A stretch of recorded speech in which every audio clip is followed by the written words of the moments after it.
बहुत बहुत धन्यवाद निशान जी। और आज यहाँ मौके पर पार्टी के है अध्यक्ष आदरणीय मनोज भारती जी संचालन कर रहे हैं, हमारे किशोर खन्ना जी, और हमारे बगल में बैठे हुए हैं बिहार के नामी गिरामी पटना हाई कोर्ट के सम्मानित वकील हमारे वाई गिरी साहब, जन स्वराज के सभी सम्मानित पदाधिकारीगण हमारे साथ, आप सबकी आवाज़ पार्टी के बहुत सारे हमारे यहाँ पदाधिकारी आए हुए हैं और मीडिया के सभी साथी। सबसे पहले तो मैं प्रशांत जी को बहुत बहुत धन्यवाद देना चाहता हूँ कि आज हम तो पिछले सप्ताह भी नहीं सोचे थे कि 18 तारीख को रविवार के दिन आप सबकी आवाज़ पार्टी का विलय हम लोग जन स्वराज में करेंगे। देखिए, मैं तो इन सब चीज़ों में विश्वास करता हूँ और आज रविवार का दिन है, हम लोग सूर्य के उपासक हैं, बिहार में छठ की पूजा सब करते हैं। आज सूर्य भगवान का दिन है, बहुत ही हमारे ये तो महत संयोग है। और न मैंने कभी सोचा था, न मेरे किसी साथी ने सोचा था इतना शीघ्र ये होने वाला है, लेकिन ये हो गया। हम लोगों का ये जो प्रयास हुआ है, देखिए मैं इस बात को मानता हूँ कि कहीं न कहीं से आशीर्वाद रहता है तभी ये सब होगा। तो सबसे पहले तो जितने भी हमारे यहाँ नेता हैं जन स्वराज के, उनके प्रति भी मैं आभार प्रकट करना चाहता हूँ। और आप लोग भी 2 वर्षों से ज्यादा समय से पूरे बिहार का दौरा है, कोई इलाका नहीं है जहां आप नहीं गए, पैदल गए। मैं भी समझिए कि बहुत वर्षों से पैदल तो नहीं, लेकिन बिहार के हर एक कोने को छाना। और हम प्रशांत जी अभी बैठे हुए हैं, अभी चर्चा हम लोग कर रहे थे 10 साल पूर्व 2015 में हम लोग इसकी चर्चाएं कर रहे थे। महागठबंधन की जो सरकार थी, किस प्रकार से मेहनत किया गया था और कामयाबी हासिल हुई थी। आप भी जानते हैं, हम लोग भी समझते हैं कि सबकी अपनी अपनी एक खासियत है। और बिहार में भी क्या है, सब लोग बोलता है कि साहब 2 बहुत मजबूत संगठन है, एनडीए है, इंडिया है। हमने कहा कि एनडीए में भी हम लोग काम किए हैं, इंडिया में भी काम किए हैं, और हम दोनों तो इन लोगों ने मजदूरी की है। और अपनी पहली बार जब अपना घर हम लोग बना रहे हैं, तो भाई ये तो मजदूरी नहीं, ये तो अपने लिए हम लोग करेंगे। और हमारा घर क्या है, हमारा घर ये सुंदर बिहार, खुशहाल बिहार है। और इसके लिए आप देखिए, जहां भी आप देखते हैं, जहां मैं सुनता हूं प्रधानमंत्री जी को बहुत कस करके कहते हैं कि 2047 में विकसित भारत बनाना, बिहार के बारे में चर्चा नहीं होती। बिहार में कहीं आप लिखा रहेगा विकसित बिहार, लेकिन जितने भी पैमाने हैं, जितने भी मानक, अगर देखिएगा बहुत बहुत पीछे। मैं एक बार नहीं, मैं कई बार मीडिया साथियों के सामने कर रहा हूँ, मैं रिपीटिंग करने के बावजूद भी मैं कर रहा हूँ कि आप देखिए किसी भी प्रदेश के प्रति व्यक्ति आए, भाई भारतवर्ष में करीब करीब 2 लाख रुपया है, बिहार में आज भी 60,000 नहीं पार करता है। और 2047 में जब राष्ट्रीय आय 15-16 लाख हो जाएगी, तो अगर यही स्पीड रहा तो बिहार उस समय भी 3-4 लाख पर रहेगा। तो जरूरी किस बात की, इसकी चर्चा प्रशांत जी कर रहे थे कि भाई वो बिहार, यहाँ क्या होता है, सब लोगों को डिमोरलाइज किया जाता है कि बिहार में कुछ नहीं है। क्या बोलते थे कि यहाँ बालू है, फिर एक नाम ले लेते, मैं नाम नहीं लूंगा, और फिर कहते थे आलू। मतलब कहीं यहाँ कोई खनिज संपदा है ही नहीं। मैं तो पूरी जिम्मेवारी के साथ एक बार नहीं, मैं दर्जनों बार कहा हूं, क्योंकि मैं साल भर ही रहा हूं केंद्र में इस्पात मंत्री, नेशनल मिनरल डेवलपमेंट कॉर्पोरेशन उसके अंदर। जब मेरे सामने प्रेजेंटेशन हुआ था प्रशांत जी, मैं तो बिल्कुल उछल गया कि आज जिस रेयर अर्थ की बात कर रहे हैं, चाइना सबसे बड़ा प्रोड्यूसर है उसका, बिहार में आपका नवादा से लेकर करके आप चलिए भागलपुर तक पूरा का पूरा कुछ भंडार सोना का। कहीं आज भारत में खुदाई नहीं हो रही है, बिहार में एक जगह नहीं, दो जगह सोना का कूद भंडार है, टंगस्टन का अकूत भंडार है, बहुत सारी चीजें। और आप कहिएगा कि या तो आप तो रहे नीतीश बाबू के साथ, तो कहानी उनको बताए थे। मैंने 4 घंटे मैंने उनको बताया ये है, और लोगों को बताया जब बिहार में क्या बता रहे, झारखंड बट गया तो सब तो खनिज वहां चला गया, बिहार में क्या कर पाइएगा। तो बिहार में हमारे पास खनिज भी है, हमारे पास मानव संसाधन है, हमारे पास आज तो टेक्नोलॉजी कहीं से आती है। सिर्फ कमी किसकी है? फाइनेंस की। तो किसी भी प्रदेश में जो इन्वेस्टमेंट आता है उनका घर का होता है, जितने फाइनेंशियल इंस्टीट्यूशन उसके होते हैं। लेकिन बिहार में कभी चर्चा होती है क्या? आज भी देखिए सेमीकंडक्टर्स के यूनिट लगे हैं देश में। पहले बिहार चूक गया, हमारा कोयला था, अब कारखाना का आपने लगा दिया। आज सेमीकंडक्टर आईटी का भी लगना है, तो बिहार कहीं नहीं है सर। कभी बिहार की किसी भी नेता को हमने कहा था, मुख्यमंत्री को चिट्ठी लिखिए प्रधानमंत्री जी को, तो भाई आपके गुजरात में 2 और 5 बना लीजिए, हमको चिंता नहीं है। लेकिन बिहार में 13.5 करोड़ की आबादी है, यहाँ सेमीकंडक्टर नहीं लगी। हमारे आईटी के बच्चे आप ही के यहाँ जाकर के जाएंगे। बिहार सिर्फ मजदूर की मंडी बन करके रहेगी।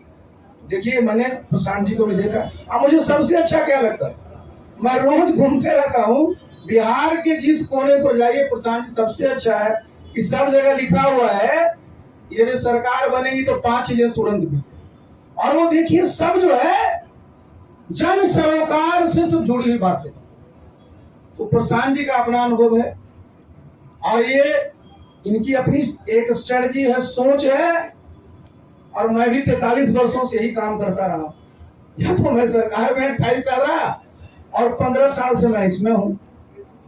तो गिरी जी बैठे हुए हैं, वैसे ही मैंने एक दिन चर्चा किया, हमने कहा गिरी जी आप लोग भी पढ़े लिखे, हम लोग भी दिन भर अनोख सड़कें पर घूमते रहेंगे।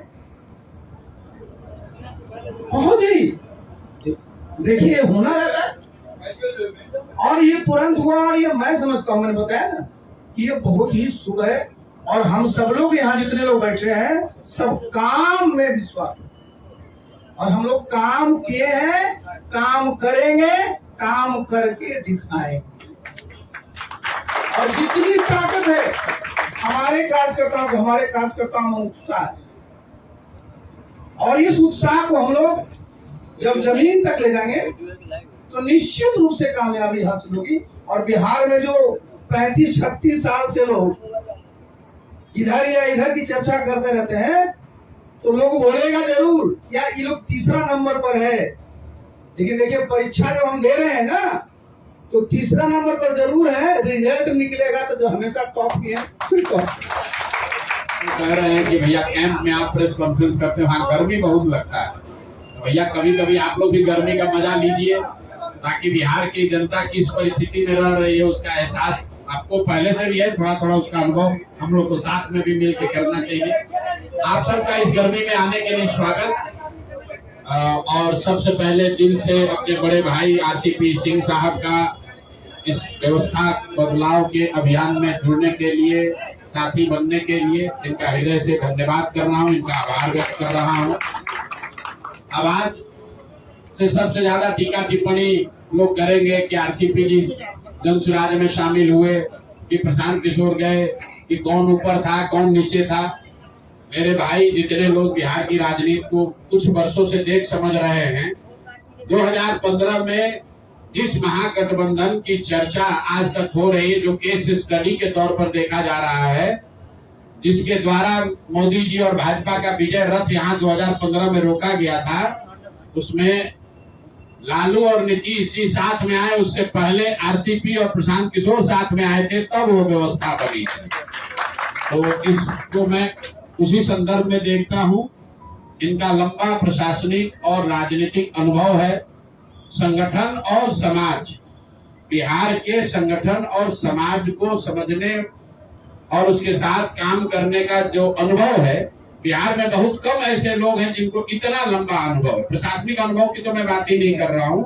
प्रशासनिक अनुभव के तौर पे तो आप जानते हैं ये IAS अफसर रहे हैं, यूपी में लंबे समय तक काम किया है, नीतीश जी के साथ काम किया है, मुझे वो बताने की जरूरत नहीं है। लेकिन मैं जो देखता हूँ, मैं भी बिहार में हजारों नेताओं से, लोगों से मिला हूँ, मैं समझता हूं कि बिहार के समाज के विभिन्न वर्गों की, बिहार की समस्याओं की और बिहार के राजनीतिक संगठन की, चाहे वो जदयू हो, भाजपा हो, किसी भी दल की, तो जितनी समझ आरसीपी साहब को है वो बहुत कम लोग उस समझ को रखते हैं।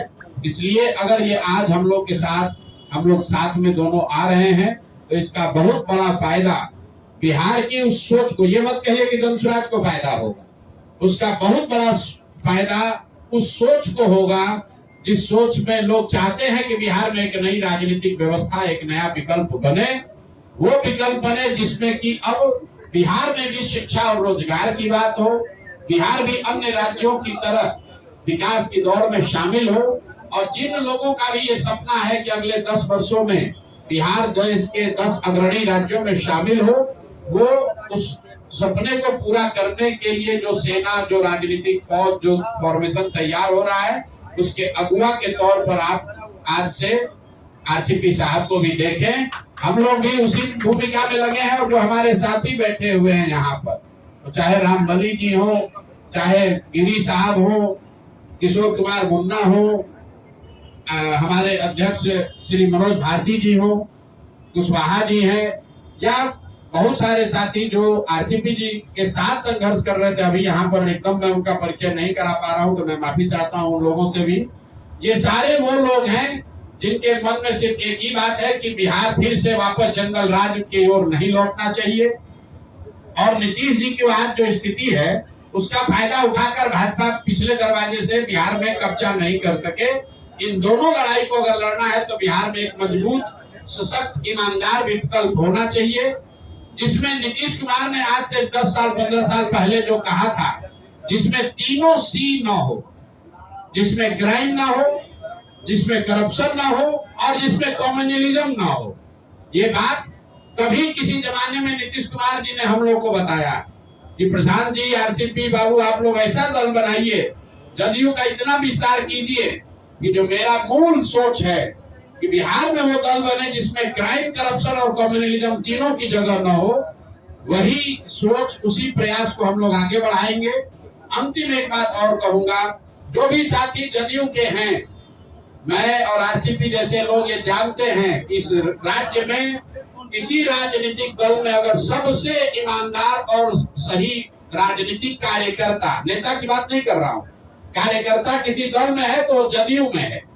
तो मेरे भाई, आपके जरिए, मीडिया के माध्यम के से आप सबको अपील कर रहे हैं कि जदयू अब वो नहीं है। जदयू अब 4 ठेकेदारों की पार्टी हो गई है। नीतीश कुमार शारीरिक मानसिक तौर पर सक्षम नहीं है निर्णय लेने के लिए, तो ये आपका दल है। आप उस डूबती नाव को छोड़िए, और नीतीश कुमार व्यक्ति से ज्यादा नीतीश कुमार विचार का अगर आप सम्मान करते हैं तो आपको मालूम है कि आपका रास्ता जनसुराज है। जनसुराज ही वो व्यवस्था है जिससे कि बिहार में समाजवाद को जिंदा रखा जाएगा, लोहिया और जेपी के सिद्धांतों को आगे रखा जाएगा, जो गांधी को लेकर आगे चलेंगे, जो समाज के सभी वर्गों को साथ लेकर चलेंगे, और क्राइम, करप्शन और कम्युनलिज्म से मुक्त कोई राजनीतिक व्यवस्था होगी, उसका नाम जनसुराज है। तो आपके माध्यम से सभी उन जनता दल यूनाइटेड या उस तरह की व्यवस्था से जुड़े हुए राजनीतिक साथी कार्यकर्ताओं से भी आग्रह करता हूं कि आपको रास्ता दिख रहा है, अगले 1-2 महीने में तुरंत ज्वाइन कीजिए, उस डूबती हुई नाव को छोड़िए, क्योंकि अब नीतीश कुमार ना वो दल चला रहे हैं, ना वो दल चला सकते हैं। सरकार अफसर चला रहे हैं, और जनता दल यूनाइटेड 4-5 ऐसे ठेकेदार चला रहे हैं, ना जिनका राजनीतिक अनुभव है, ना उनको कोई राजनीति से उनका सरोकार है। उनका सरोकार बस इतना ही है कि जितना हो सके बिहार को लूट लो 4 महीने में, क्योंकि इसके बाद तो व्यवस्था बचने वाली नहीं है। इसी के साथ मैं अपनी बात खत्म करूंगा। आज के दूल्हा, आज के नायक आरसीपी साहब हैं। एक बार फिर से इनका तहे दिल से शुक्रिया और धन्यवाद अदा कर रहा हूं, और बाकी सब सारा सवाल जवाब इन्हीं से कीजिएगा, हमसे मत कीजिएगा। बहुत बहुत धन्यवाद। व्यवस्था की बात करते हैं, आप व्यवस्था से जुड़े हुए हैं, और आपके अंदर में जो परिवर्तन की बात नहीं होती, आप अपने क्या परिवर्तन है, और आज आप कैसे समझते हैं कि प्रधान जी के नेतृत्व में जो बिहार में पुराना व्यवस्था है वो परिवर्तन। देखिए, व्यवस्था का मतलब क्या होता है? व्यवस्था का मतलब होता है कि जितने तरह के आपके कानून बने हुए हैं, जितने तरह के आपके नियम बने हुए हैं, उसमें बदलाव आते रहना चाहिए। तो व्यवस्था परिवर्तन का मतलब कोई जो होता है ना, जो जिसको हम लोग कहते हैं जब कोई रिवोल्यूशन होता है कि आपने सत्ता का सिर्फ जो है उसको परिवर्तन कर दिया, एक्स की जगह वाई आ गए। व्यवस्था का मतलब क्या है? ये देखिए देखिए जरा लिखिए, इनकी पार्टी का नाम क्या है? अब हम लोग जिसमें आ गए हैं जन सुराज। सुराज का मतलब ही होता है गुड गवर्नेंस। और अगर गवर्नेंस का क्या होता है कि जो भी आपकी पॉलिसी है, चाहे वो सर्विसेज की चीज हो, कोई सुविधा देने की बात हो, किसी चीज की बात हो, हैसल फ्री जिनके लिए है वो मिले। अब आप कहिएगा, आज मैं बता रहा हूं, मुख्यमंत्री जी कहते हैं कि हमारा कार्यक्रम है सरकार आपके द्वार। और चले जाइए, कौन सा काम सरकार किसी भी घर में जाकर कर रही है? और मैंने एक बार नहीं, मैंने आपको एक उदाहरण देता तब आपको और स्पष्ट है। हमारे विद्यार्थी हैं, उनको आय प्रमाण पत्र चाहिए, उनको जाति प्रमाण पत्र चाहिए, उनको निवास प्रमाण पत्र चाहिए। जब पूछिएगा मुख्यमंत्री से कहेंगे सब ऑनलाइन कर दिए। जब वो लड़का अप्लाई करता है तो पता चला उनका सर्वर डाउन। और ऑफलाइन बिना पैसा दिए कहीं नहीं मिलता है, इंक्लूडिंग उनके हर नॉर्थ ब्लॉक। मैंने कहा था। अब आप कहिएगा आप क्या करिएगा? व्यवस्था में एक उदाहरण के साथ में बताता हूं। मैं बार बार बोलता रहा हूं कि जब इलेक्शन कमीशन प्रत्येक नागरिक को इलेक्शन अपना वोटिंग कार्ड दे सकता है, तो भाई हम क्यों नहीं बिहार के सभी लोगों को, हमारे पास सब इंफ्रास्ट्रक्चर है, लोग हैं, उनके घर पर प्रति वर्ष 31 मार्च के पहले ये जो प्रमाण पत्र है पहुंचा दिया जाए, या उनका अधिकार है। आप देखिए, दूसरा ले लीजिए, रेवेन्यू का मामला आता है। आज अगर आपको अपना जो है म्यूटेशन कराना है, दाखिल खारिज कराना है, अरे साहब आपके तो जूते खियाएंगे जो खियाएंगे ही। कितना पैसा लगता है? बगल में चले चलिए, हम उत्तर प्रदेश में रहे थे, दाखिल खारिज बिल्कुल मीटिंग प्रधान के वहां प्रधान होते काम था, कलेक्टर का, एसडीओ का, जो भी हमारे थे, सबके सामने पूरी खतौनी की रजिस्ट्री की बाई पढ़ा जाता है। और जहां किसी को मृतक पाया गया, पूरे गांव के सामने बोल करके उनका जो वारिस होता था नाम दर्ज। न कोई खपला होता है, न कोई धंधा होता है। यहाँ पता चला कि साहब यहाँ जाइएगा, जिस अंचल को कोई पूछता नहीं था, मैं मजाक में प्रशांत को कह रहा था कि अंचल एक जमाने में ड्राई पोस्टिंग थी, अब ब्लॉक था जो वेट पोस्टिंग था, अब उल्टा हो गया। तो ये देखिए, आप कोई छोटी छोटी चीजों को करेंगे तो परिवर्तन दिखेगा, और वही सुशासन। प्रशांत जी, आरसीपी जी, एक सवाल है। आप लगातार नीतीश जी के साथ रहे, पार्टी बनाए, कई पार्टी में गए। बहुत बढ़िया। देखिए, उस समय तो हम आरसीपी टैक्स ले रहे थे। हम तो 2015 के बाद, 2010 के बाद तो नहीं रहे, और 2022 के बाद तो हम पार्टी भी छोड़ दिए, तो आप कौन टैक्स लेता? एक सवाल है सर, आप लगातार नीतीश जी के साथ रहे। एक समय था कि नीतीश जी के आप दाएं बाएं सब हाथ थे। आपने कई पार्टी बदली, अपनी पार्टी बनाई। प्रशांत किशोर जी की पार्टी में आने का ऐसा क्या था कि आपने सोचा कि प्रशांत किशोर जी के साथ आया जाए? देखिए, कई पार्टी नहीं बदली, जरा सुनिए। भाई, हम 2010 तक एक सरकारी सेवक थे। उसके बाद नीतीश बाबू के साथ हम पार्टी में ज्वाइन किए। उस पार्टी के हम राष्ट्रीय अध्यक्ष भी रहे। वो क्या परिस्थिति हुई, एक बार मैं कई बार बोल चुका हूं, उस पर मैं नहीं जाता। मैं, आप जानते हैं कि मैं एनडीए में, वहां पर मैं केंद्र में मंत्री था। ये संजोग, मैं फिर बता दूं कि भारतवर्ष के जैसे प्रशांत जी जितने नेता हैं सभी पार्टियों को सबको जानते हैं, उसी तरह से मैं भी जितने बड़े बड़े नेता मैं सबको भरपूर बन जाता। तो जब मैं एनडीए में था, मेरे बीजेपी के जितने नेता रहे, नंबर 1, नंबर 2, नंबर 3, सबसे मेरे पर्सनल संबंध, उन लोगों ने कहा कि भाई आरसीपी जी हमारे साथ रहिए। हम लोग, आप जानते हैं, 1.25 साल तक रहे। हम उनको बोले भी कि आप हमारा काम लिखिए, नहीं तो ना आपको फायदा होगा ना हमको फायदा होगा। आप जानते हैं बहुत बड़ी पार्टी है, 18 करोड़ लोग की पार्टी है, हम लोग बैठे नहीं रह सकते। तो हमने अपनी पार्टी बना ली। आप कहिएगा आप काहे कर ली? मैंने बताया ना आपको कि हम भी जब से पार्टी बनाए क्षेत्र में घूम रहे हैं, प्रशांत जी भी क्षेत्र में घूम रहे हैं।